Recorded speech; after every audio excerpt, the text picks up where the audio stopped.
राम राम मंडळी, शुभ सकाळ. बघा, गावाकडची सकाळ नाही ही खूपच छान राहते आणि गावाकडे सगळेच जण कोणीही 8च्या नंतर तुम्हाला उठलेले दिसणार नाही. सगळेजण मस्त सकाळी सकाळी उठतात आणि इथे ऊन खायला आम्ही बसलो आहे आणि ऊन पण एवढी लागत होती चटचट की त्यानंतर काही वेळाने आम्ही आतमध्ये गेलो. कारण अधिराजला पण कंटाळा येऊन गेला होता तिथे बसून बसून.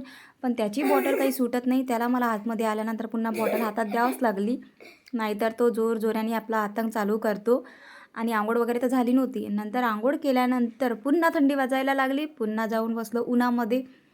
वेळ झाला होता, 12 वाजले होते आणि त्यामुळे ती ऊन तर त्याच्याहीपेक्षा चटचट भयंकर लागत होती. पण अधिराज काही तिथून उठायला तयार नव्हता. त्याला तिथेच बसायचं होतं आणि बसली मग मी पण त्याच्या बाजूला थोडीशी. मग त्याच्यानंतर ही आहे माझ्या बहिणीची मुलगी.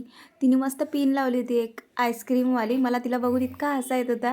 मी म्हटलं खूप छान, तू असं वाटत आहे म्हटलं की एकदम लहान मुलगी आहे म्हणून.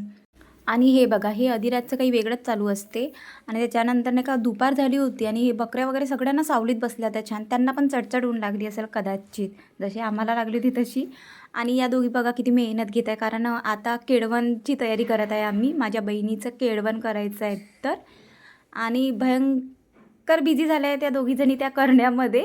आणि मी मस्त व्हिडिओ वगैरे काढत होती. तर ती काय म्हणते, मला थांब मला बसून बघू दे म्हणते, नवरीबाई इथे बसते की नाही. कारण आमची नवरी कशी जरा अंगात जास्त लठ्ठ आहे ना आणि ही आहे एकदम बारीक. तिला पण हसा आला व्हिडिओ काढताना. मी म्हटलं बस बस. ताटाचा पण अंदाज घेतला त्यांनी. ताट पण मधात ठेवलं. काय मी ती ताटाची साईज वेळेवर वाढू शकते ना. आता तुम्ही मला खरंच सांगा, याचा आकार गळ्यातला सेटसारखाच आला आहे ना. हां, आम्हालाही सेम तसंच वाटत आहे.